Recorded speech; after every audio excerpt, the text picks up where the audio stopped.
वैसे मीराबाई भी राजकीय वस्त्रों में घूमती हैं, लेकिन जब किसी विरक्त वेशधारी संत को देखती हैं तो पूछती हैं, आप ऐसे क्यों घूमते हो, आप मेरी तरह क्यों नहीं पहनते राजकीय वस्त्र? बोले, अरे तुम्हारे वस्त्रों से पता चलता है तुम राजा की बेटी हो, और हमारे वस्त्रों से पता चलता है हम श्याम सुंदर के दास हैं। वस्त्रों से ही पता चल जाता है हम ठाकुर जी के। मीराबाई बोली, तो अच्छा, मेरे वस्त्रों से नहीं पता चला आपको कि मैं श्याम सुंदर क्यों, मैं गिरधर क्यों? बोले, नहीं, तुम तो राजा की बेटी दिख रही हो। बस उसी समय वैरागन वेश धारण किया। मैं गाता हूं,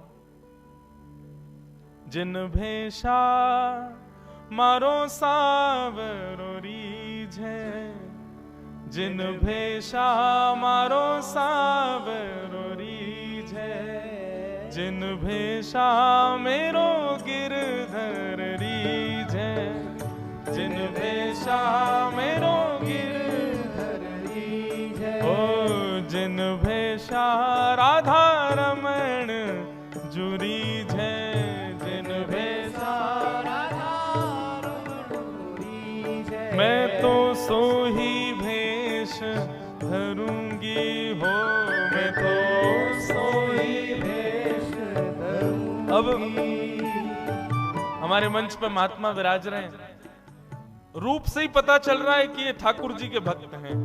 अभी अभी ब्राह्मण देवता पधारे, नीचे विप्र देवता विराज रहे हैं। उनकी धोती से, उनके मस्तक के तिलक से, हमारी वेशभूषा से चाहे लोग नहीं भी जानते हो तब भी आकर के प्रणाम ही करते हैं। कई बार लोग नहीं जानते लेकिन हमारी वेशभूषा देख के केवल प्रणाम करने आ जाते। मैंने कहा, आप हमको जानते? बोले, नहीं, जानते तो नहीं है। मैंने कहा, प्रणाम क्यों किया? आपकी धोती से, बगलबंदी से लगता है कि आप जरूर पंडित जी हो, आप जरूर ब्राह्मण देवता हो, आप जरूर ठाकुर जी के हो, इसलिए प्रणाम। अरे भेष ही बता रहा है कि हम ठाकुर जी के हैं। यही बात श्रीमद् भागवत में भगवान नवयोगेश्वर संवाद में कहते हैं, जो अपने तन को अपना ना मान के मेरा घर समझे और उसी तरह उस घर को सजावे, वो मेरा उत्तम भागवत है। सो ही भेष धरूंगी हो, मैं तो सो ही भेष धरूंगी। अरे हाँ, मैं बैरागन हूंगी, मैं बैरागन हूंगी, मैं बैरागन हूंगी, मैं बैरागन ओ बाला।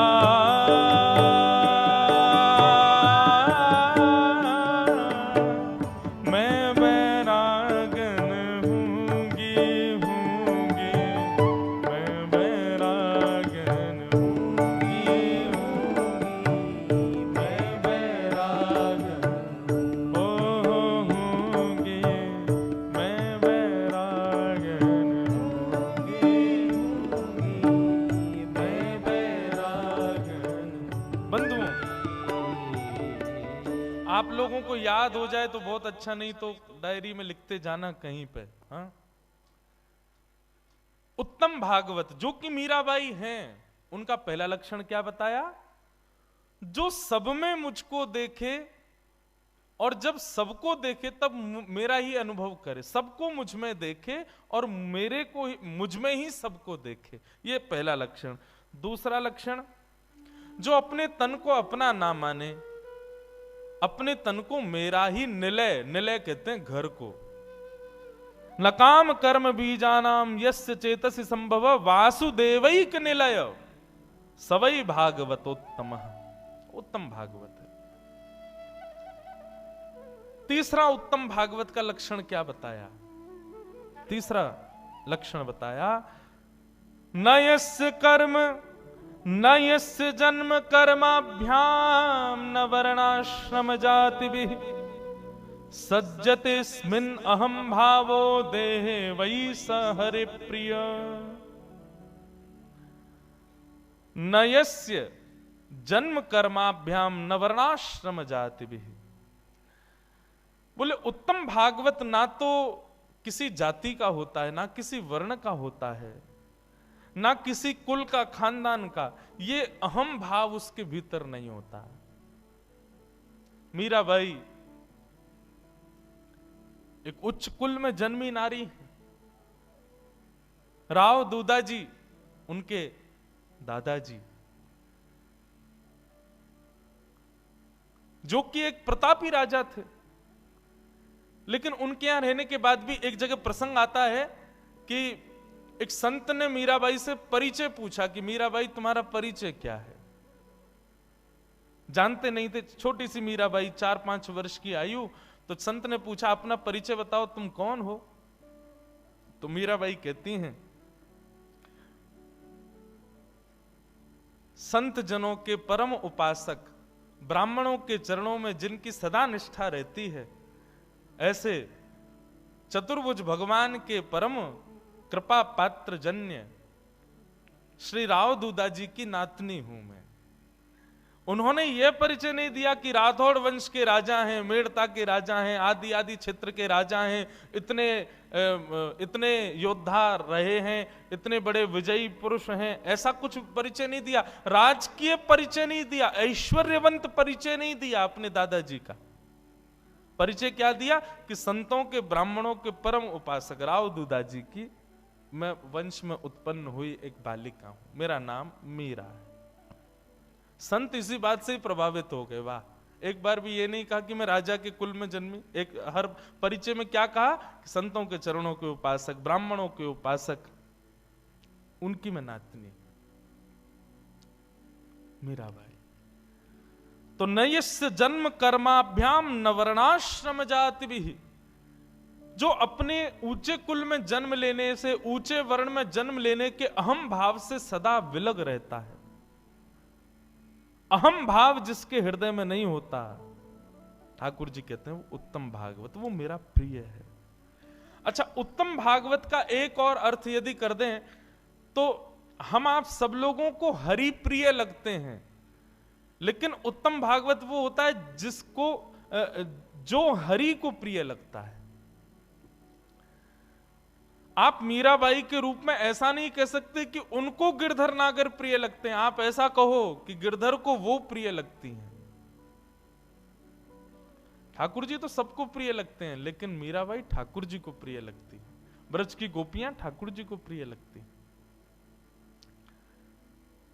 इस प्रकार बंधुओं, उत्तम भागवत के कई सारे लक्षण बताए, आज 3 ही सुनो, और भी बताएंगे। और मीराबाई में सब ये गुण लक्षण ढूंढना और धीरे धीरे हमें आवे, ऐसा विचार करना। भक्तिमती मीराबाई। मीराबाई अपने पूर्व जन्म में बंधुओं एक माधवी नाम की गोपी थी। एक बात सदैव याद रखना, जब तक विरह व्याप्त जीवन में नहीं होगा ना, तब तक ठाकुर जी का दर्शन नहीं हो सकता। ठाकुर जी को जीवन में प्रकट विरह ही करेगा। भक्ति में विरह नहीं आया, ठाकुर जी प्रकट नहीं होंगे। मीराबाई का विरह बहुत बड़ा है। हम लोग सुनते हैं पूरा जीवन उन्होंने विरह सहा, पूरा जीवन नहीं बंधुओं, पूरे एक युग तक मीराबाई ने विरह सहा है। माधवी नाम की गोपी हैं मीराबाई। नन्हे से गोपाल जी अपने द्वापर युग की कथा, पहले पूर्व जन्म की कथा सुने मीराबाई की। ठाकुर जी अपने सब ग्वाल बालों के साथ में आनंद करते हैं। सब ग्वाल बालों के साथ में ठाकुर जी, नन्हे से गोपाल जी खेल रहे थे। मधुमंगल, श्री दामा आदि ये सब, तन सुखा, मन सुखा, धन सुखा, ये सब ठाकुर जी के सखा हैं। बहुत ध्यान से सुनो।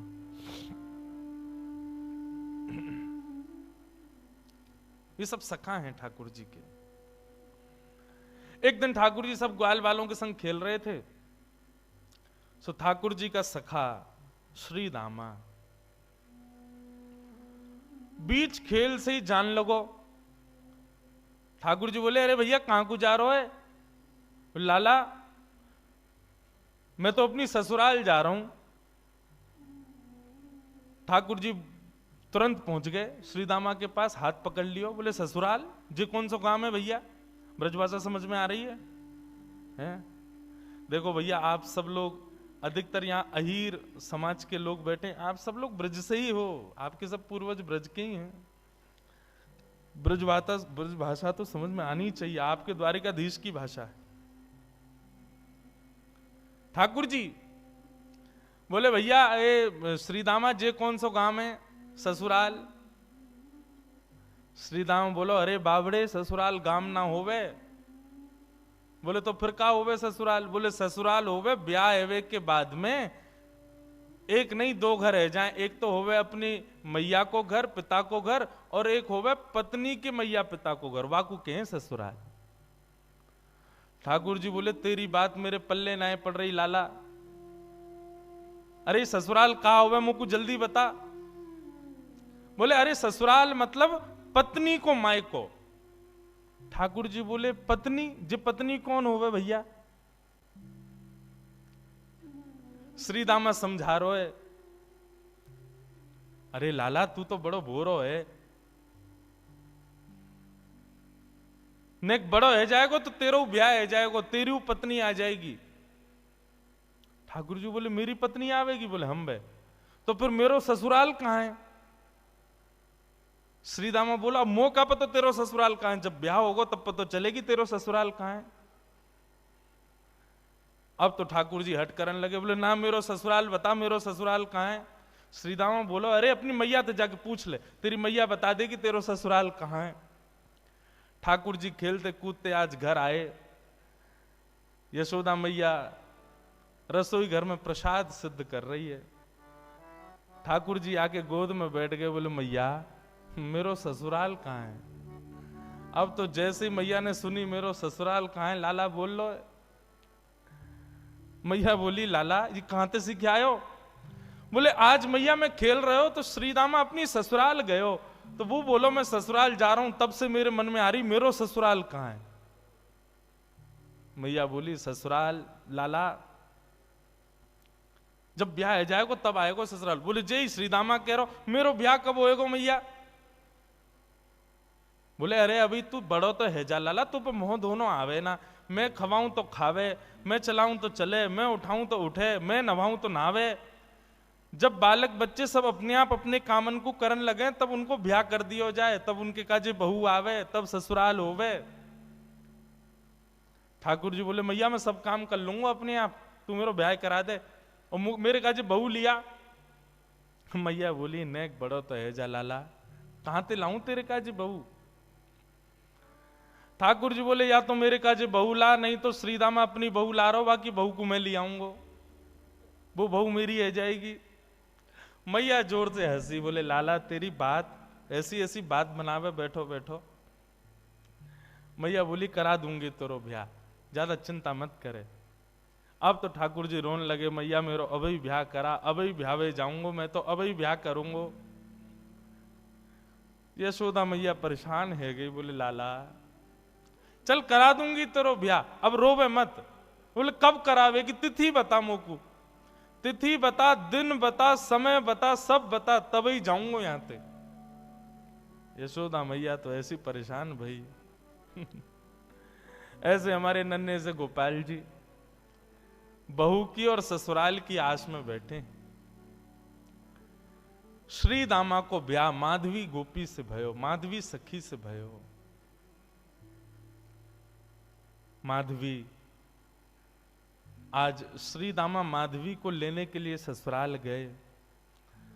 ससुराल से जैसे ही माधवी आने लगी सो मैया ने पढ़ा दी माधवी, और पढ़ा लिखा करके भेजी। बोले देख तू अपने ससुराल जा रही है, जमाई राजा लेवे आए, लेकिन ध्यान रखियो, याद रखियो, ससुराल में सबको सम्मान करियो, सबको आदर करियो, सबसे प्रेम से रहियो। मैया खूब सिखा पढ़ा के भेजी अपनी बहू को। लेकिन तेरे पति को एक सखा है, वाको नाम कृष्ण है, बस वहां से सावधान रहियो।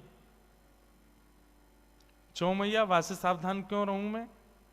बोले अरे मैंने सुनो है वो कन्हैया जाकू अपना रूप दिखा दे, जाकू एक बार अपनी तिरछी नजर से देख ले, वाको फिर गृहस्थ आश्रम गृहस्थ जीवन बर्बाद है जाए। वो फिर बई को देखतो रे, वाक्य रूप में कछु जादूगर है, वो वो जाकू देख ले, वाकू अपनो बना ले, फिर वो अपने पति को ना रहे, वही को है जाए। मां की बात सुन करके माधवी घबरा गई। बोले ऐसो कैसो है कि पति छूट जाए वासे? बोले यही मारे मैं कह रही हूं, तू सब कछु करियो, लेकिन तू मुख को वचन दे के जा, वाह कृष्ण को अपनो मुख मत दिखाइयो। चाहे तो को जीवन भर घूंघट करके रहना पड़े, लेकिन कृष्ण को मुख मत दिखाइयो। माधवी बोली मैया मैं वचन दे के जा रही हूं, वह कृष्ण को मुख नहीं दिखाऊंगी। श्री दामा माधवी को लेकर के ब्रज जा रहा है। श्री दामा पहले ही माधवी से चर्चा करते आ रहा हो रास्ता भर। सो श्रीदामा ने कही, बोली अरे सुन, ब्रज में अभी मैया मिलेगी, पिताजी मिलेंगे, सब मिलेंगे, सबके संग फिर बोलो मेरो एक सखा है कृष्ण, वाकू जब से मैंने बताई ससुराल के बारे में, ब्याह के बारे में, तब ते बड़ा उतावलो है, तो है सके वो तो से मिलवे आवे तो वाकू अपना मुख दिखाई दियो। मीराबाई ने जैसे ही कृष्ण को नाम सुनो महाराज, आदि माधवी ने जैसे ही कृष्ण को नाम सुनो, आधे रास्ता में ही घूंघट कर लियो। बोले वहां से ही तो बचवे के काजे मैया ने कही है, वहां को मुख नहीं दिखाऊंगी। बंधुओं, संसार में जिससे मुख छुपाना चाहिए हम उसको तो दिखाते हैं, और जिससे कभी नहीं छुपाना चाहिए उसी से छुपाते हैं। संसार के विषय, भोग, विलास आदि, इन सबके आगे हम अपने आप को प्रत्यक्ष प्रस्तुत कर देते हैं, और ठाकुर जी की भक्ति, ठाकुर जी के भाव में सदैव गोपनीय रखते हैं, सदैव अपने आप को पीछे रखते हैं। ऐसा क्यों? कथा का नाम सुनकर के रसिक जन आते हैं, ठीक है, अच्छा आप लोग भी पधारे हो, पर यहीं कोई ऐसी लीला होने वाली होती जिसमें थोड़ा मनोरंजन हो तो भीड़ ज्यादा होती है। कथा ही तो है, मीराबाई के चरित्र तो सुनाएंगे, क्या करना सुन करके? नहीं, ठाकुर जी से संबंधी कोई भी बात हो उसमें तो बढ़कर के आगे आओ, बढ़कर के आगे भाग लो, उसमें चिंता मत करो। मीराबाई ने अपना मुख छुपा लियो। माधवी ने जैसे ही वृंदावन पहुंची बैलगाड़ी, सखान ने जाके ठाकुर जी को बता दी, अरे अरे लाला देख, श्रीदामा आगो, अपनी ससुराल से आगो, अपनी बहू लेके आयो है। अब तो ठाकुर जी व्याकुल है गए, बोले बहू आई है, बहू आई है, मैं भी तो देख के आऊं कैसी बहू होवे, कहां तक, कैसी ससुराल तक, कैसे आमे, कैसे कहा होवे। ठाकुर जी तो इतने उतावले हो गए महाराज, पहुंच गए बीच रास्ता में। अरे भैया श्रीदामा आ गए हो? बोले हाँ आ गए हो लाला। कहाँ है तेरी बहू, कहाँ बैठी है? बोले पीछे बैठी है। बोले अच्छा, मुख को मुख दिखाई दे। बोले तू देवर है, वो तेरी भाभी है, भैया खुद ही देख ले। जैसे ही रथ रुका, माधवी भीतर से सुन रही थी कि कृष्ण आ गया है। माधवी ने घूंघट कर लियो, आसपास सौल आदि और पड़ी, वो भी ऊपर से डाल नहीं, मुख मोड़ करके बैठी है, कहीं से भी मुख दिख नहीं जाए, एक अंग भी मेरो दिख नहीं जाए, मेरो पातिव्रत धर्म नष्ट नहीं है जाए। मेरी मैया ने मुझसे कही कि जो वाकु देख ले या वाकी नेत्रन में आ जाए वो कभी जीवन भर अपने पति की ना रह पावे, वाकु मुख नहीं दिखाऊंगी। ठाकुर जी भीतर पहुंच गए। श्याम सुंदर बैठे हैं सामने, और माधवी से कह रहे हैं, अरे श्रीदामा की बहू नेक हमऊ तो दिखा, तेरो मुख कैसो है? अरे नेक दिखाए दे। मेरी मैया ने तो, मैंने तो मैया से कही मैं श्रीदामा की बहू ले जाऊंगा, मैं तो तू को ले जावे वारो, लेकिन मैया ने मुझसे कही है कि वो मेरा ब्याह कराए देगी। मैं तो ब्याह कर लूंगा, मेरी वो बहू आ जाएगी, लेकिन एक बार देखूं तो सही बहू होवे कैसी है, नेक दिखाए दे। मीराबाई तो और छुपावे, मुख नहीं दिखावे ठाकुर जी को। ठाकुर जी कभी पाम पकड़े सो इधर को है जाए, नेक ठाकुर जी बगल में आमे सो इधर को भाग जाए। खूब देर ठाकुर जी मनोहार करते रहे, लेकिन माधवी ने अपना मुख नहीं दिखाया। थोड़ी बहुत देर तो ठाकुर जी मनोहार करते रहे, जब माधवी ने मुख नहीं दिखाया सो ठाकुर जी बोले, देख तू मोसों अपनो मुख छुपाए रही है, तो है ना पतो मेरो मुख देखवे के काजे सब तरस हैं, सब तड़फ हैं।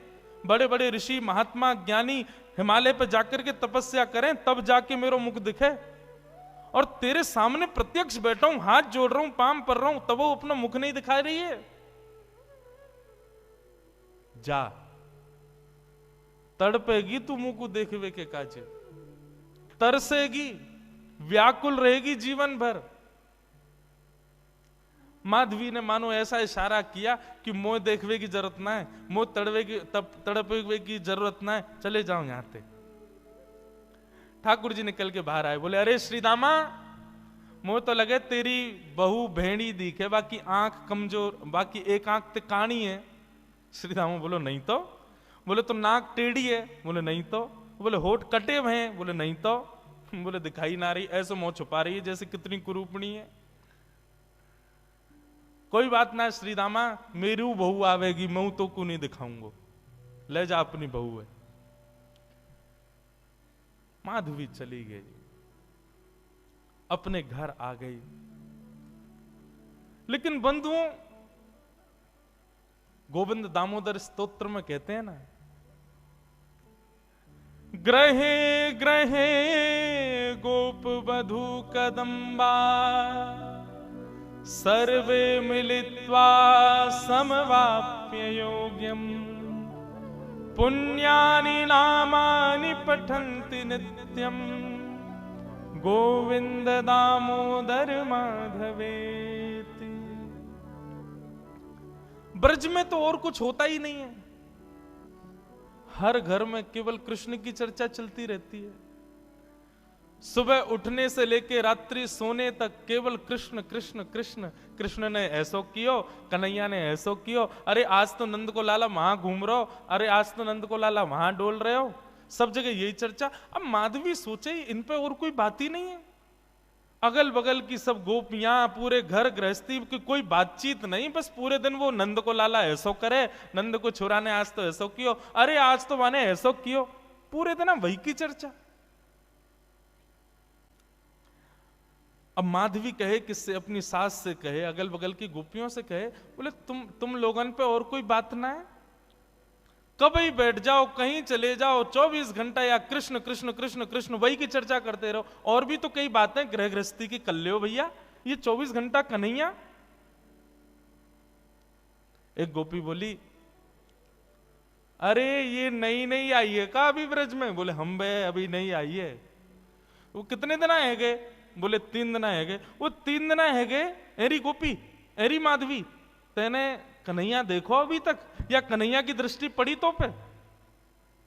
माधवी बोली, मैं नहीं दिखाऊंगी वाकू अपना मुख, मेरी मैया ने मनाई करके भेजो है कि वाकू मुख दिखावे से यही स्थिति है जाए जो तुम लोगन की, अपनी पति की चर्चा नहीं करो, वह नेक से कन्हैया की चर्चा कर रही हो, मैं तो ना दिखाऊंगी वाकू मुख। गोपियां सब बोली, यही मारे तेरे मुख से वाक्य काजे ऐसे दुर्वचन निकलने, अभी तेने वाको मुख देखो ना है, अभी तेने वाको रूप देखो ना है, यही मारे ऐसे बोल रही है। अरे जाद ना वो छवि दिख जाएगी ना, जाद ना वो मोहनी मूरत सांवनी सूरत तेरे चित्त में बस जाएगी ना माधवी, तू भी हमारी तरह वही की चर्चा करेगी। माधवी मन में सोचती भी है, ऐसा कहा है वाक्य रूप में जो और कोई चर्चा ना आवे चित्त में।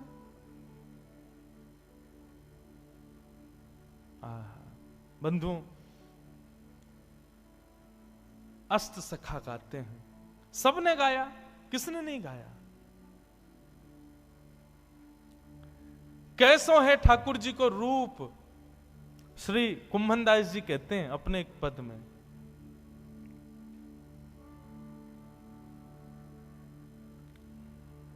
नैना पलक लागे नहीं रूप देखे। अरे माधवी, वह कन्हैया को रूप कैसो है? बोले नेत्रन से जब वो सामने दिखेगा ना, तो जैसे पलक मानो झपकनो अपने आप को भूल जाएंगी, ये पलक नीचे आनो भूल जाएंगे। आज हम संसार की कोई वस्तु देखें तो पलक ना जाने कितनी बार झपके, हमें खुद को पता ना चले। बोले श्याम सुंदर जब नेत्रन के सामने आएंगे तो पलक भी भूल जाएंगे कि हमको झपकना है, ऐसा रूप है वाको। गोवर्धन के अंग अंग प्रति निरख नैन मन रहत नहीं। अरे वाको एक एक अंग ऐसा है कि एक अंग को देखेगी तो वर्षों तक एक ही अंग को चिंतन चलता रहेगा। ऐसा ना है कि एक बार में नेत्रन को भी देख ले, मुख को भी देख ले, कानन को भी देख ले, हाथ भी देख ले, पाँव नहीं, एक बार में एक ही अंग दिखेगा और वही कोई चिंतन चलता रहेगा। कहरी कहो कछु कहत न आवे, चुत चुरायो वे मांग दही। कहा कहूं, वाक्य रूप को वर्णन ना कर सकूं। माधवी बोली ऐसो काय वाक्य रूप में? बोले वर्णन को विषय ना है, कोई बता ही ना सके।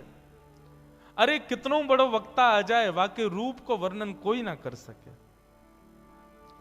कुंभन दास प्रभु के मिलवे की, कुंभन दास प्रभु के मिलवे की, सुंदर बात सखियन सो कहे। आहा नैन पलक लागे नहीं। ऐसा रूप है वह कन्हैया को। अब तो माधवी पतो चल जाए या गली में कन्हैया है तो वह गली में ना जावे, पतो चल जाए कि यहां से अभी गुजरे तो वहां नहीं जावे, हर जगह से अपने आप को बचावे।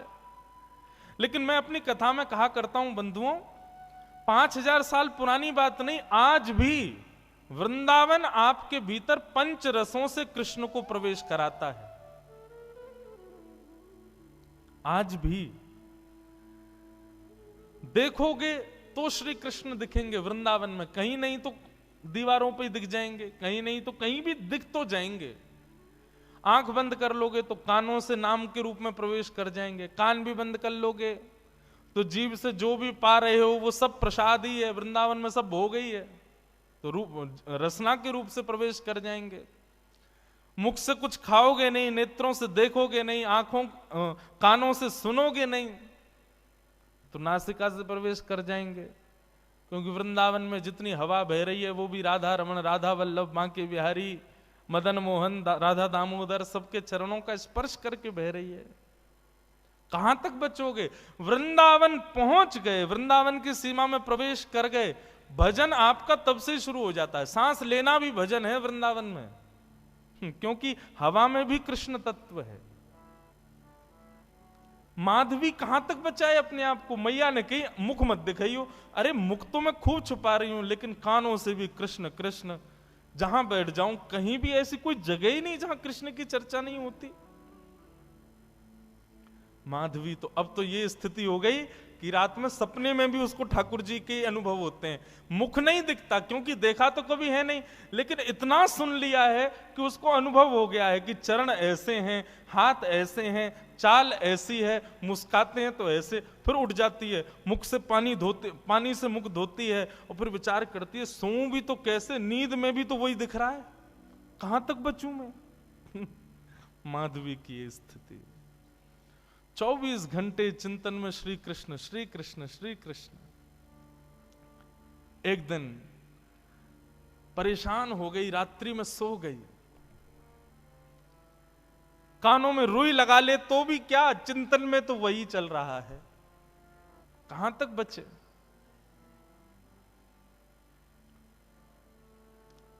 रात्रि में सोई थी, आज मानो मीराबाई को ऐसा लगा कि सुबह हो गई है, और तुरंत उठ करके हाथ मुंह धो करके माधवी ने मटका उठाया, यमुना जल भरने के लिए निकल पड़ी।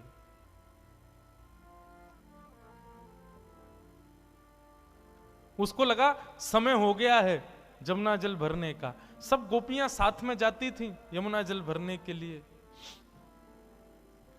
लेकिन मीरा आज माधवी समय से पहले ही उठ करके चली गई। उसको लगा कि समय हो गया है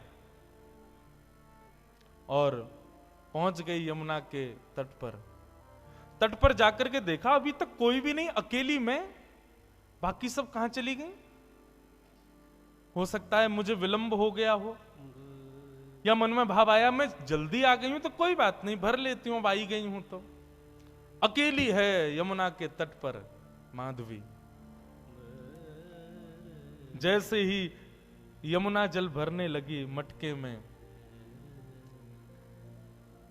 रोज उठा के लेके जाती है खुद ही, लेकिन आज मटके में जल जैसे ही भरा, उठाया तो उठे ना, भार बढ़ गया है, भारी हो गया है।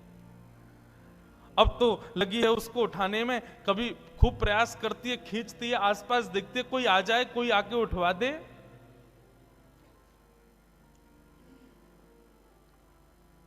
इतने में ही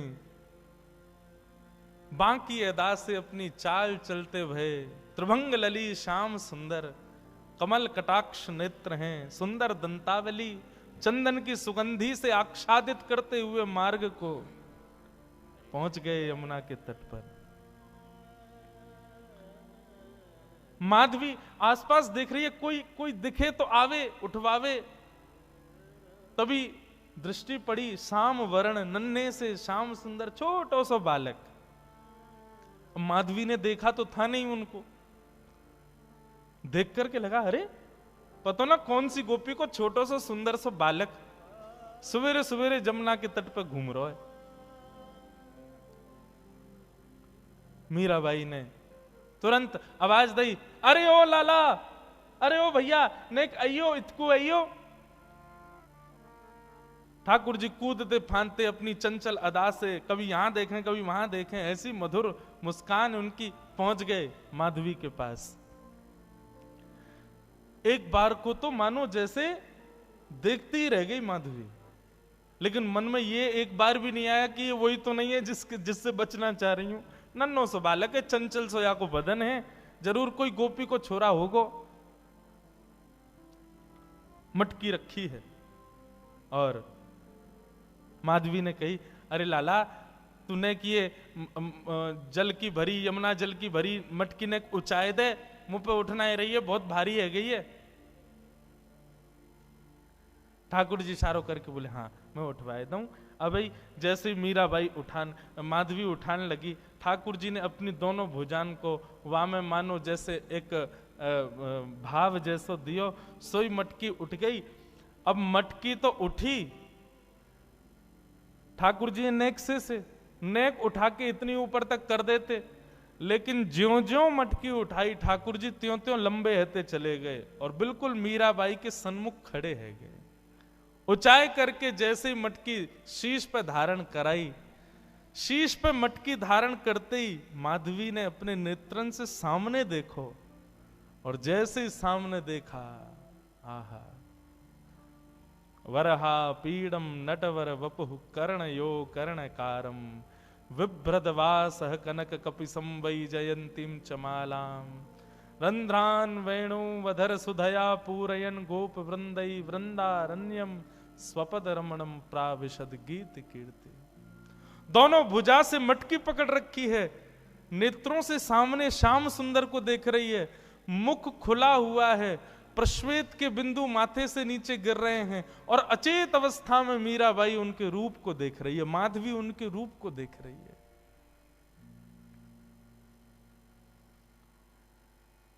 ठाकुर जी के नेत्र ही तो खतरनाक हैं सबसे ज्यादा। एक बार दृष्टि पड़ जाए तो फिर कोई और के रह नहीं पाओगे। मेरे मन में बंधुओं आता है कि हम ठाकुर जी के दर्शन करके पुनः सहज इसलिए हो जाते हैं क्योंकि हमने उनको देखा, उन्होंने अभी हमको नहीं देखा। कभी ठाकुर जी ने यदि हमको देख लियो ना, तो एक बार उनके सामने जाके फिर सहज नहीं हो पाओगे, फिर अन्यत्र कहीं मन लग नहीं पाएगा। मीराबाई माधवी अचेत खड़ी है, ठाकुर जी से जितनो बचनो चाह रही, ठाकुर जी ने उतने सबरे अपने बाण मार दिए, नेत्रन से कटाक्ष मार दी, मधुर मुस्कान कर दी, अपने रोम रोम को दर्शन कराई दियो। महाराज अब तो माधवी की स्थिति एक जड़वत कोई मूर्ति जैसे खड़ी रहती है, ऐसे खड़ी है। गोपियों ने एक ही दिन पहले ही बताया था कि वो दिख जाता है तो क्या होता है, वही हो गया। अब ठाकुर जी तो अपने सैन चला करके वहां से भाग गए। समय हुआ उन गोपियों के आगमन का जो यमुना जल रोज भरती थी।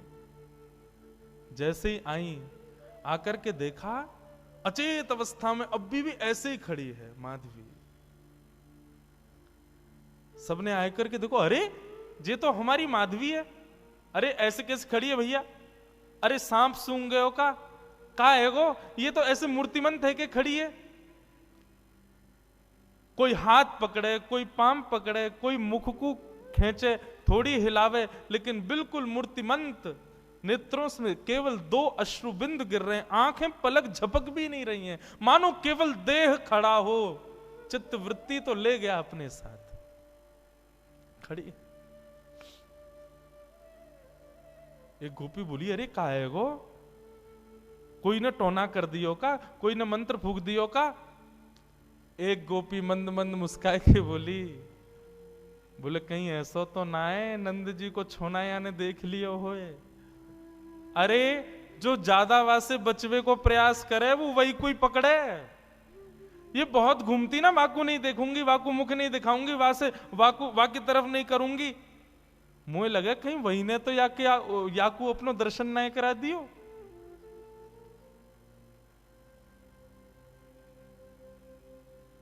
एक गोपी यमुना जल भर के लाई और जल का छिड़काव, खड़ी हुई है मीराबाई। ऐसा नहीं अचेत पड़ी है, सांस भी चल रही है, नेत्र भी खुले, बिल्कुल सचेत है, बस मूर्तिमंत है। पानी का छिड़काव किया, मुख पर जैसे जल मारा, तब मानो जैसे रुकी हुई श्वास आई हो और जल पड़ते ही मूर्छित होकर के गिर पड़ी माधवी। जल का छिड़काव किया, पैरों को मलना शुरू किया, हाथ दबाए, तब जाकर के चेतना आई और चेतना आकर के उठते ही बोली, वो कहां है? वो कहां चला गया? उस सांवरो सो कटाक्ष नेत्र, अरे कोई गोपी को बालक आया हो इतनो सुंदर और बार बार बोलते बोलते मूर्छित हो जाए, फिर चेतना आवे, फिर मूर्छित हो जाए, फिर चेतना आवे, फिर मूर्छित हो जाए। सब गोपियां चिंतित नहीं, मुस्कुरा रही हैं। अब जैसे ही माधवी चेतना में आई, आते ही बोली, तुम सब मुस्कुरा रही हो, मेरी स्थिति तो देखो, मुझको ज्वर चढ़ रहे हो है, मुझसे चलो ना जा रहे हो, मुझसे उठो ना जा रहे हो, मेरी स्थिति ऐसी क्यों हो रही हो? तुम सब मुस्कुरा रही हो। तब एक गोपी बोली, तेने कोई और को लाला ना देखो, तू जैसे बचवे को प्रयास कर रही ना, वही आयो तेरे पास, वही नंद नंदन, वही श्याम सुंदर, वही हमारी यशोदा जी को लाला, वही तेरे खसम को मित्र कृष्ण, वही आयो।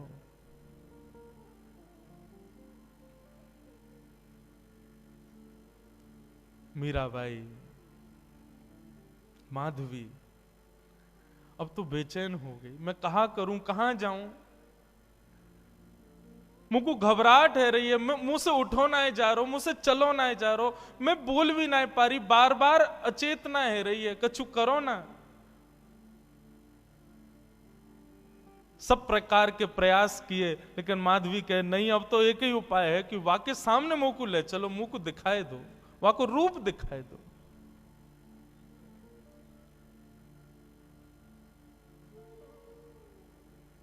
बंधुओं, कृष्णदास जी सही कहते हैं,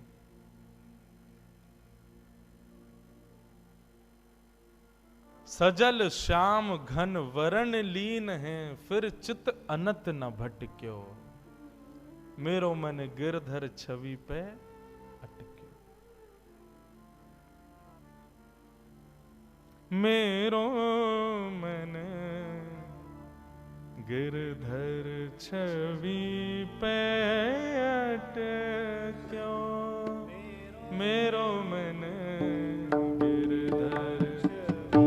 गाओ बंधुओं, माधवी मीरा इनके चरित्र को सुन तो रहे हम, पर ये स्थिति होना असंभव है। पर जिसके संग भी होती है ना, उसको ब्रह्म सुख जैसा लगता है। माधवी कह रही है मुझे कष्ट हो रहा है, लेकिन कष्ट अनुभव ऐसा है भी नहीं कि मुझे कष्ट हो रहा है। सांसारिक देह की स्थिति पूछो तो मैं कष्ट में हूं, पर मेरी अंतरात्मा से पूछो तो मैं ब्रह्म सुख में हूं। मुझे आनंद आ रहा है, मुझे छेड़ो मत, रहने दो इसी अवस्था में। ऐसी स्थिति हो गई माधवी की।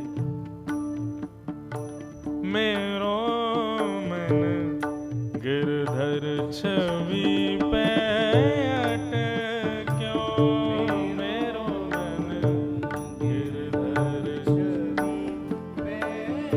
बंधुओं सुनो, नेत्र बंद करके अपने चित्त में ठाकुर जी का स्मरण करो, दिव्य झांकी का अनुभव करो और संग संग गाओ, मधुर भाव से गाओ, ठाकुर जी को याद करके गाओ।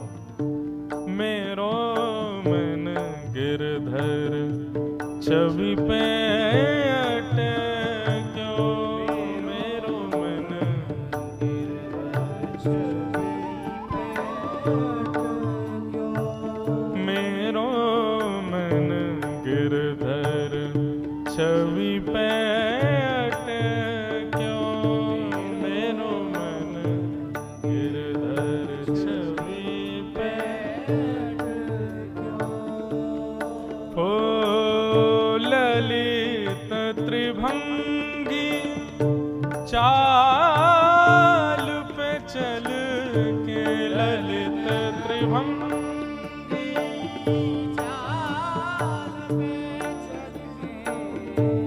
ललित त्रिभंगी चाल पे चल के, ललित त्रिभंगी चाल पे चल के। चिबुक चारू गड़ी ठट क्यों, हो चिबुक चारू गड़ी ठट क्यों, मेरो मन गिरधर छवि पे अटक्यो, मेरो मन गिरधर छवि पे अटक्यो, मेरो मन गिरधर छवि पे अटक्यो,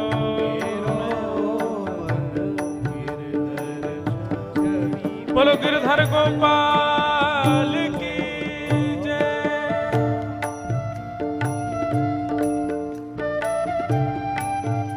जय हो प्राणनाथ।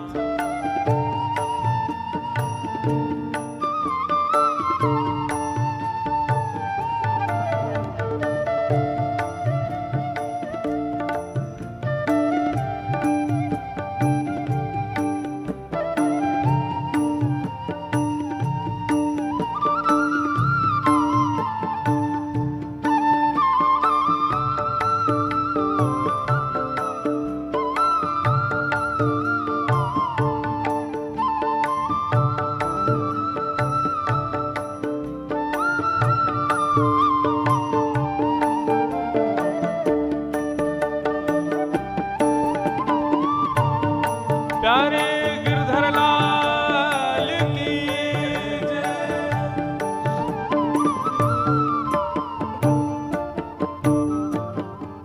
सजल श्याम घन वरण लीन है,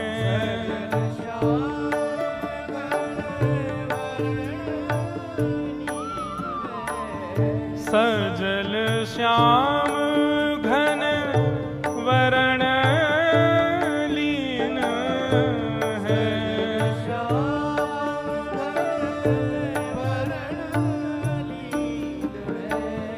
फिर चित अनंत न भट क्यों, हो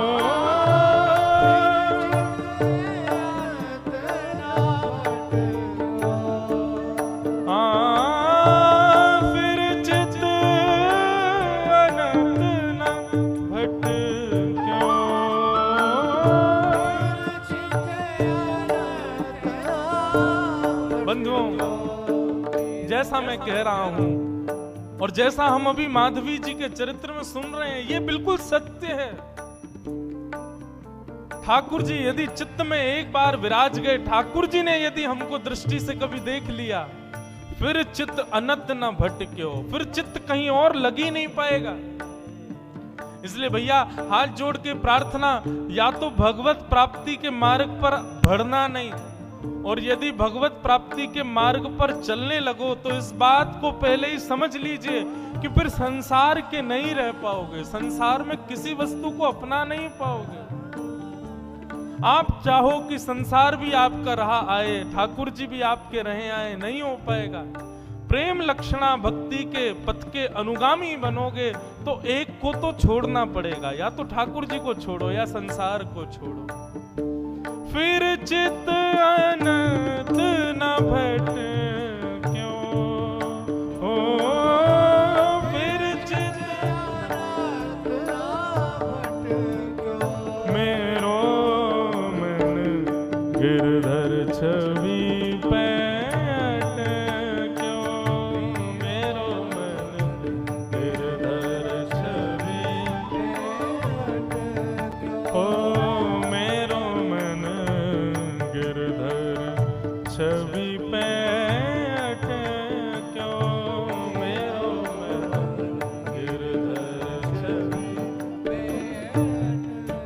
कृष्णदास जी कहते हैं,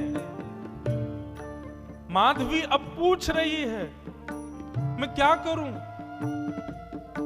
मैंने तो बहुत रोका, बहुत बचाया अपने आप को कि उसके सामने कभी ना पड़ूं, लेकिन मेरा ब्याह भी तो ब्रज में हुआ ना, जहां कानों से, आंखों से, नाक से, जीभ से, त्वचा से, सब जगह से कृष्ण ही जाता है भीतर। मैं कहां तक रोकूं खुद को?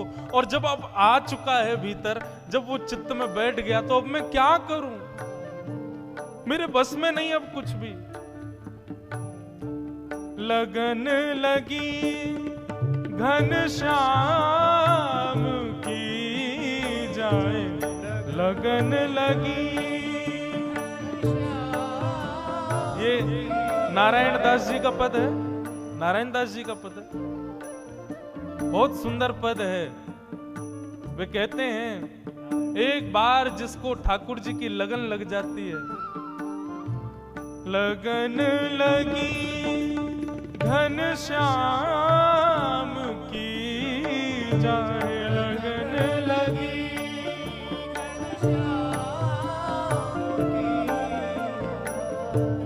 लगन लगी घनश्याम लगन लगी।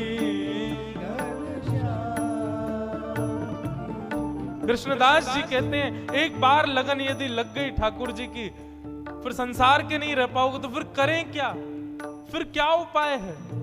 एक ही उपाय है, कृष्णदास किए प्राण न्युछावर,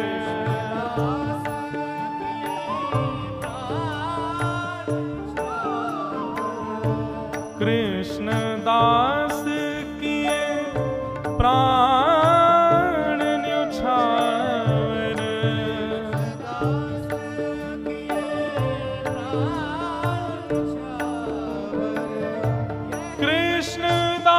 कृष्णदास किए प्राण न्युछावर,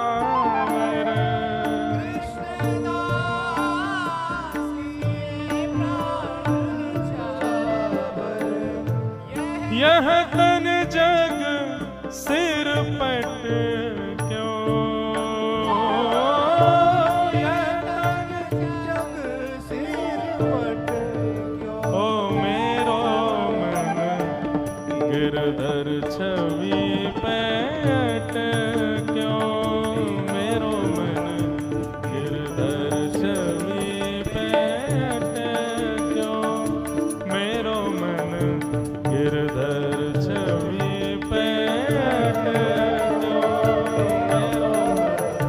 गिरधर छवि पैट क्यों, छवि पैट क्यों। कृष्णदास किए प्राण न्योछावर, यह तन जग सिर पटक्यो। इसका मतलब क्या है? मतलब प्राण त्याग दें अपने? नहीं, कृष्णदास की प्राण न्योछावर का मतलब जीवन न्योछावर। अब जीवन की हर स्थिति ठाकुर जी को अर्पित करो। अभी हम लोगों ने अपना पूरा जीवन किसको अर्पित कर रखा है? अपने तन को। इसी को ही सजाने संवारने खिलाने पिलाने उठाने सुलाने, इसी का नाम यश वैभव कराने में ही लगे रहते हैं हम लोग। लेकिन वैष्णव भक्त का एक एक क्षण केवल ठाकुर जी के लिए होता है। इसलिए मैं पहले ही टर्म्स एंड कंडीशंस बता दूं, या तो इस भक्ति के मार्ग के अनुगामी बनना मत, बनो तो इस बात को पहले ही समझ लेना कि संसार की फिर कोई क्रिया नहीं कर पाओगे। मीराबाई का चरित्र मनोमंथन के लिए सुनिएगा, मनोरंजन के लिए नहीं। कहीं मीराबाई का चरित्र हृदय में घर कर गया तो फिर संसार के नहीं रह पाओगे आप। जो मैं बीच में पंक्ति छेड़ रहा था, मीराबाई की स्थिति क्या है? पद में कहते हैं, भजन तो भूल जाओ, 4 दिन पद ही सुनो। क्या कहते हैं? नारायण जी का पद है, लगन लगी घनश्याम की जाए, लगन लगी घनश्याम की जाए, लगन लगी घनश्याम। स्थिति क्या होती है? धरत कहूं पग परत है कित हूं, रखोगे कहीं पैर और जाएगा कहीं। धरत कहूं पग परत कित हूं, भूल जाए सुधि धाम की। छवि निहार नहीं रहे सार कछु, छवि निहार नहीं रहे सार कछु, धरि पल निस दिन जाम की जाए, लगन लगी घनश्याम की जाए, लगन लगी घनश्याम की। बंधुओं, ठाकुर जी कुछ रूपों से आकृष्ट करते हैं। पंच रस तो प्रमुख हैं, रूप रस स्पर्श गंध और शब्द। जरूरी नहीं है कि कथा से ही आपका चित्त पकड़ा जाए, लेकिन एक बात समझिएगा, कथा से ठाकुर जी के नहीं हो पाए तो बाकियों में संशय हो सकता है कि बाकियों से ठाकुर जी के हो पाओगे। या तो ठाकुर जी का रूप देख करके आप उनके आसक्त हो जाओगे, या तो ठाकुर जी के रसयुक्त कीर्तन पद को सुन के उनके हो जाओगे, या तो ठाकुर जी के या ठाकुर जी के वैष्णवों के स्पर्श से उनके हो जाओगे, या ठाकुर जी की सुंदर गंध यानी कि उनके अनुभव से उनके हो जाओगे। लेकिन रूप रस स्पर्श गंध ये चारों तब तक सार्थक नहीं होंगे जब तक शब्द से उनके नहीं होंगे, मतलब कथा से उनके नहीं होंगे। माधवी के साथ क्या हुआ? 24 घंटे ब्रज में कृष्ण की चर्चा चलती रहती है, तो ना चाहते हुए भी कृष्ण चिंतन जा रहा था चित्त में, कृष्ण की कथा प्रवेश कर रही थी चित्त में। चित्त में कथा ने प्रवेश किया, तब रूप ने आकृष्ट किया। कथा पहले आएगी जीवन में, और माफ कीजिए जिसके जीवन में कथा ने प्रभाव नहीं किया ना, वो उसके सामने ठाकुर जी खड़े भी हो जाएंगे तो भी उसका कुछ नहीं होगा। कथा प्रथम आसक्ति है। आपके श्री रुक्मणी जी ने जब द्वारिकाधीश को पत्र लिखा, क्या कहा कि श्रुत्वा गुणान भुवन सुंदर शृण्वताम ते। श्रुत्वा गुणान, मैंने आपको सुना है और जब से सुना है तब से आपसे प्रेम किया है। मतलब बिना सुने प्रेम नहीं हो सकता। कई लोग कहते हैं महाराज जी तीर्थ दर्शन करा दो, हमको प्रसाद पवा लो, कुछ भी करा लो, कीर्तन में नचा लो, कथा सुनने की मत कहो। तो मेरे मन में आता है इस जन्म में तो ठाकुर जी तुझको कभी नहीं मिलने वाले, तू कथा से तेरे में रति नहीं है, कथा से तुम्हारे अंदर हृदय में प्रीति नहीं है, तो चाहे तुम कितने भी साधन कर लो। श्रीमद् भागवत में लिखा श्रम एव ही केवलम, यदि आप सारी क्रिया करते हो लेकिन कथा से रुचि नहीं है तो आपके द्वारा की गई समस्त क्रियाएं श्रम हैं। आहा,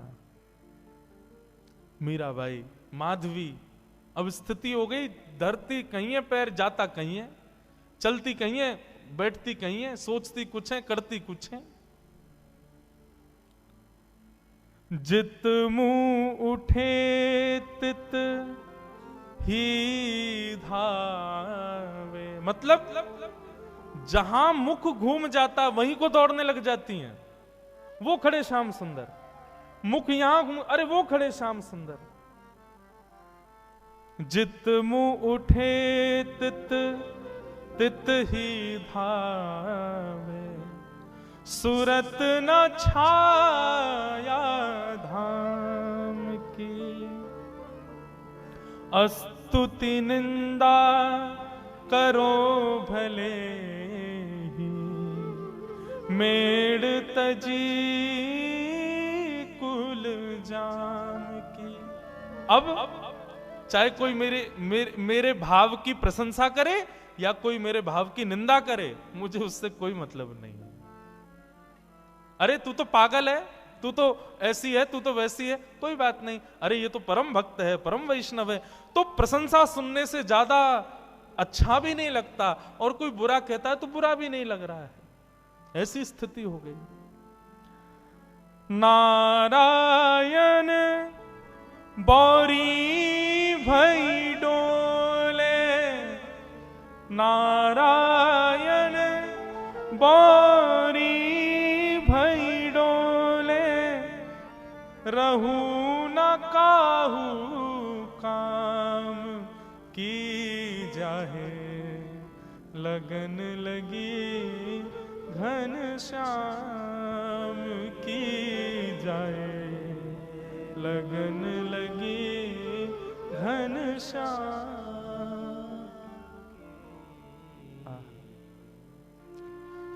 हम किसी काम के नहीं हैं, आपको पता है। हमारी माता जी, हमारे परिवार के लोग हमसे इसलिए दुखी रहते हैं, बोले इससे केवल कथा करना आता और कुछ नहीं आता इसको। हम जब, वैसे तो घर जाने का अवसर नहीं मिलता, 2-3 महीना कथाओं में ही रहते हैं, लेकिन जब घर जाते हैं तो घर के काम माता जी कहती हैं ये भी देखो, वो देखो, भैया इतने दिन में आए हो, ये देखो, तो वो सब होता ही नहीं है। बस कथा करा लो, ठाकुर जी की सेवा करा लो, उत्सव करा लो, इसके अलावा कुछ और करने को कहोगे तो हम बिल्कुल अंगूठा छाप हैं हर चीज में, हमसे कुछ नहीं हो सकता। और यही स्थिति है बंधुओं। यदि आप संसार के और किसी काम के रह गए तो समझो अभी ठाकुर जी के भय नहीं। माधवी की स्थिति ऐसी हो गई। लगन लगी घन श्याम की जाए, लगन लगी घन श्याम। व्याकुल हो गई माधवी, गोपियों से कहने लगी मैं तुम्हारे हाथ जोड़ूं, पैर पूजूं, मुझे नंद नंदन के पास ले चलो। बंधुओं, यह हमारे ब्रज साहित्य की कथा है। ब्रज की कोई गोपी जब उसको ठाकुर जी का दर्शन करना होता था तो क्या करती थी? यमुना जल भरने जाती और चलते चलते धूप का बहाना लगा के कि धूप में चक्कर आ गए और चक्कर खा के गिर जाती, और फिर उस पर जल डालो, औषधि पिलाओ, किसी से ठीक नहीं होती। तब 2-4 गोपी जाती ठाकुर जी के पास, बोले एक गोपी बेहोश हो गई, चलो। ठाकुर जी आते फिर, और ठाकुर जी आकर के वाक्य कान में आकर के कहते चल रही गोपी जल्दी खड़ी है, जा मैं आ गए हो। सोई गोपी चेतना में आ जाती, ठाकुर जी को देख लेती, ठीक हो जाती। ठाकुर जी वैद्य बन गए, वैद्यराज। गोपियों की चिकित्सा करते हुए घूमते हैं। एक बार एक गोपी की मैया बोली, बोले ये लाला बड़ो कान में कहा बोले, सबरी गोपी उठ के खड़ी है जाए। एक बार वो वृद्ध गोपी ने विचार किया, आज मैं बीमार होके देखूं, मैं देखूं कहा बोले कान में। उसकी भावना तो कुछ थी नहीं, ठाकुर जी के प्रति प्रेम तो था नहीं। ऐसी चलती चलती हाय राम गिर गई करके बेहोश हो गई। गोपी बोली अरे बेहोश हो गई है सासू मां, कन्हैया को बुलाओ। ठाकुर जी आए, ठाकुर जी आके देखते ही पहचान गए, बोले भाव नहीं है, जबरदस्ती पहचान करना चाह रही है कि मैं कान में क्या बोलता हूं। ठाकुर जी आए, आकर के पहले नब्ज उठा के देखी, बेहोश थोड़ी थी, चेतना में थी, वो तो सुनना चाह रही थी कान में मंत्र क्या बोलते हैं ये।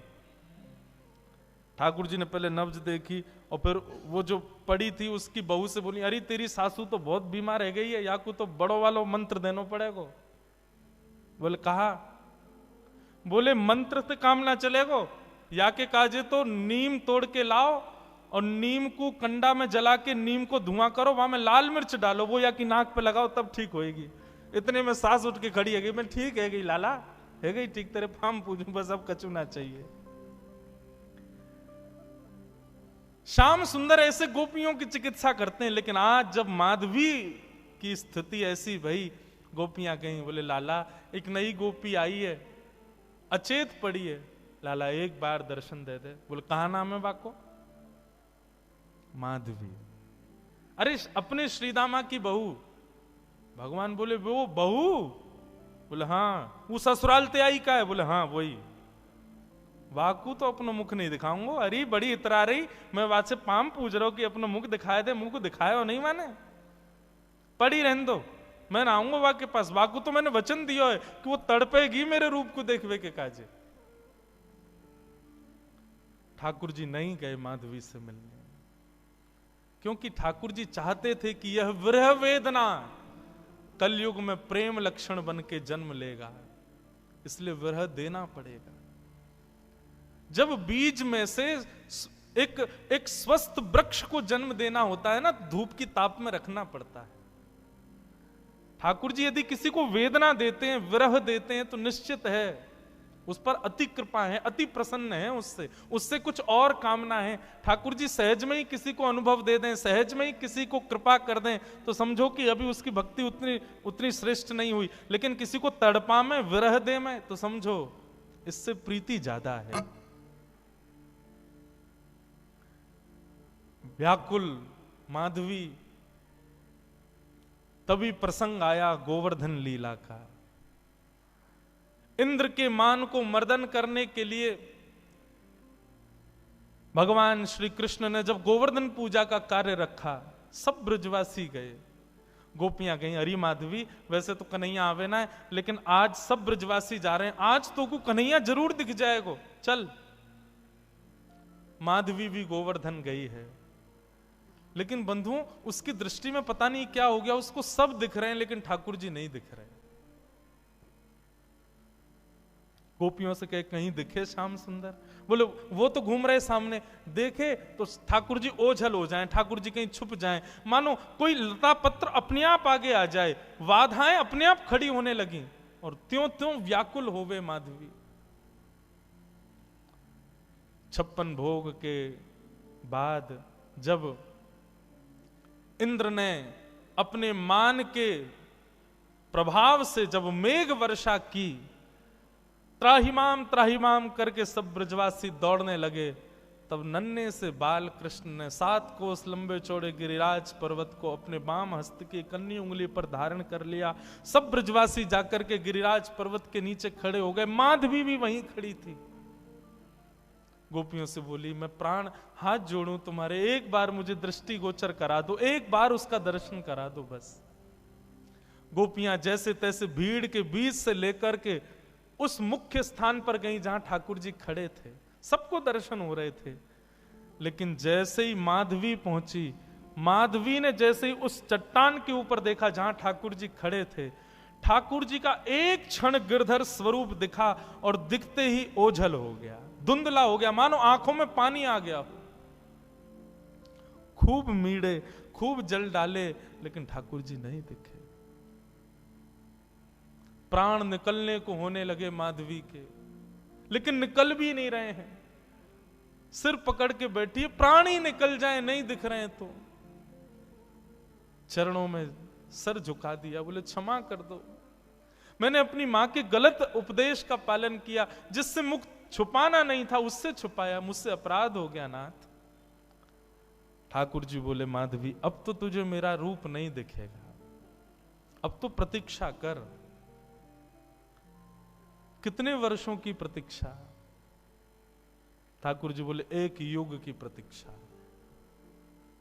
अब तो तुझे मेरा दर्शन कलयुग में ही होगा, जाओ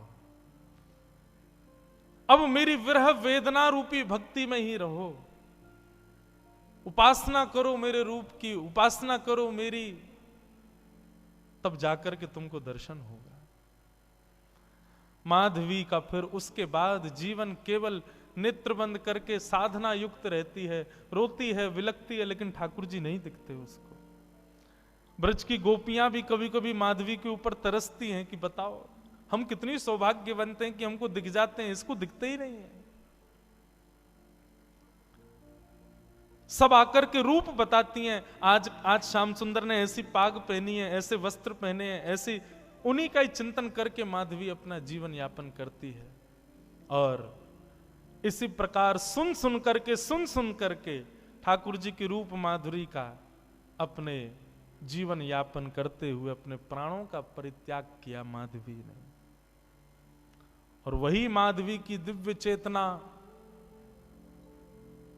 इस आभा मंडल में भ्रमण करती रही।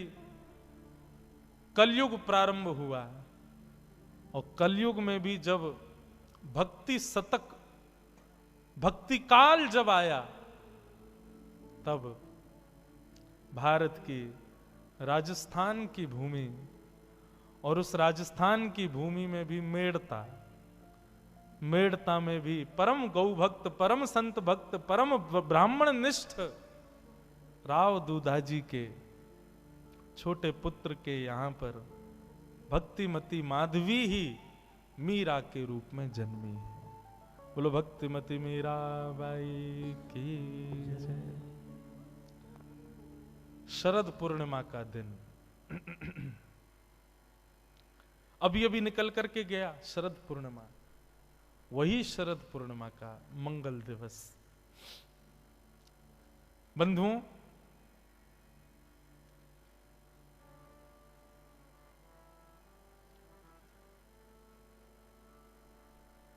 शरद पूर्णिमा के दिन मीराबाई का अवतरण इस बात की पुष्टि है कि वो वही माधवी नाम की गोपी ही प्रकट हुई है, क्योंकि यही शरद पूर्णिमा है जिस पूर्णिमा पर ठाकुर जी समस्त गोपांगनाओं के साथ में आनंद करते हैं, ब्रज विलास करते हैं, रास विलास करते हैं। उसी शरद पूर्णिमा के दिन वीर कुंवरी जी, जो मीराबाई की मां है, उनके विषय में भी वर्णन आता है बंधुओं की दूधा जी के यहां पर संत वैष्णव आते रहते थे, और जब भी कोई संत आते थे तो दूधा जी का प्रस्ताव जाता था कि भगवान अगर आपको अवकाश हो तो घर पर आइए, कथा सुनाइए भागवत की।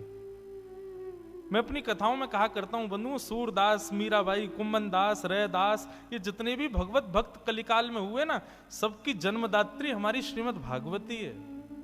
श्रीमद् भागवत से ही उद्गम हुआ है, इन्हीं के भावों से ही पुष्ट होकर के ये सब पधारे। इसलिए बंधुओं, जीवन में कभी श्रीमद् भागवत का आश्रय मत छोड़ना। श्रीमद् भागवत ही दिव्य चेतना धारण करके जब चित्त में विराजमान होगी, तभी भक्ति भाव प्रकट होगा। मैं अपनी कथाओं में कहा करता हूं, कथा से धर्म नहीं सीख पाओगे। श्रीमद् भागवत की कथा धर्म नहीं सिखाती, अर्थ नहीं सिखाती, मोक्ष नहीं देती। श्रीमद् भागवत कुछ नहीं देगी। श्रीमद् भागवत केवल प्रेम लक्षणा भक्ति प्रदान करती है। कृष्ण प्रिय लगने लगते हैं भागवत से। तो कुंवरी जी बैठ करके कथा सुनती थी। जो भी संत आते थे कथा सुनाते थे। श्रीमद् भागवत की कथा हुई, एक संत सुना रहे थे, तो मीराबाई की माताजी बड़ी जिज्ञासाएं प्रकट करती थी। कथा के बाद में प्रश्न पूछती थी व्यास जी से, अनेक प्रश्न पूछती थी। बंधुओं, ज्ञान सदैव जिज्ञासा के पात्र में ही टिकता है, जिज्ञासा होनी चाहिए। मीराबाई का आप जब चरित्र सुनोगे, इतने प्रश्न करती थी, इतने प्रश्न, और ऐसे ऐसे प्रश्न कि अच्छे अच्छे ज्ञानी चुप हो जाते थे। लेकिन बंधुओं, एक समय ऐसा आता है मीराबाई के जीवन में कि प्रश्नों का समाधान मिल जाता है, सब समाप्त हो जाते हैं। जब तक जिज्ञासा है, जब तक प्रश्न है, तब तक ही बस भाग रहे हैं। जैसे ही सबका उत्तर, कृष्ण आएंगे, सबके उत्तर अपने आप मिलेंगे। और यही हुआ। मीराबाई की माताजी जब कथा सुनती थी, गर्भ में बालक है, और ये तो निधान भागवत में भी बताया गया कि जब गर्भवती माता हो तब तो कथा का आश्रय जरूर लेवे, क्योंकि गर्भ का बालक जब गर्भ में होता है तभी उसकी बुद्धि मति का निर्माण होता है। उस समय कथा सुनाई जाए तो निश्चित बालक पर प्रभाव देगी। तो मीराबाई की माताजी कथा सुनती थी, ऐसे ऐसे प्रश्न करती थी। बोले, भगवान आप कहते हैं कि ठाकुर जी ने मन बनाया, मैं अकेला हूं, बहुत होना चाहता हूं, तब भगवान ने सृष्टि बनाई। जो पूर्ण काम है उसको एको हम बहुश्याम की स्थिति क्यों? जिसको संसार से कोई मतलब नहीं है, जो अपने आप में परिपूर्ण है, उसको सृष्टि बनाने की इच्छा क्यों प्रकट होती है? ये सब प्रश्न कुंवरी जी करती हैं, मीराबाई की पूज्य माता जी। एक दिन प्रश्न किया, यदि माया भगवान के सामने टिक नहीं पाती तो फिर इस संसार को कौन बनाता है? संसार तो माया है, और जब माया भगवान के आगे नहीं टिक सकती तो क्या भगवान ने संसार को नहीं बनाया? ऐसे ऐसे प्रश्न बाई जी करती थी। दूधा जी बैठ करके सुनते थे, थोड़े आनंदित भी होते थे। चलो प्रश्न तो अच्छे हैं, ऐसे प्रश्न जिज्ञासा प्रकट कर रही हैं, इसका मतलब श्रेष्ठता है, कथा सुनती हैं। परंतु बंधुओं, जैसे ही कथा में श्रीमद् भागवत में 10वां स्कंद प्रारंभ हुआ और नंदस्त्वात्मजो उत्पन्ने जाता आह्लादो महामना आहूय विप्रान वेदज्ञान स्नातः सुचिरलंकृत वाचयित्वा स्वस्तेनम जात कर्मात्मजस्य वै कारयामास विधिवत पितृदेवार्चनम तथा। जैसे ही नंदोत्सव की कथा प्रारंभ हुई, एक दिन 2 दिन निकल गए। अब दूधा जी कहें कि भाई रोज प्रश्न पूछती थी बहू रानी, आजकल प्रश्न नहीं पूछ रही है। पूछवाया, बोले अब कोई जिज्ञासा नहीं तुम्हारी? तो बस सजल नेत्रों से बोल पड़ी कि पता नहीं, जब से कृष्ण जन्म हुआ तब से ऐसा लग रहा है मानो प्रश्न उठता तो है, लेकिन प्रश्न का उत्तर भी हृदय में अपने आप ही आ जाता है।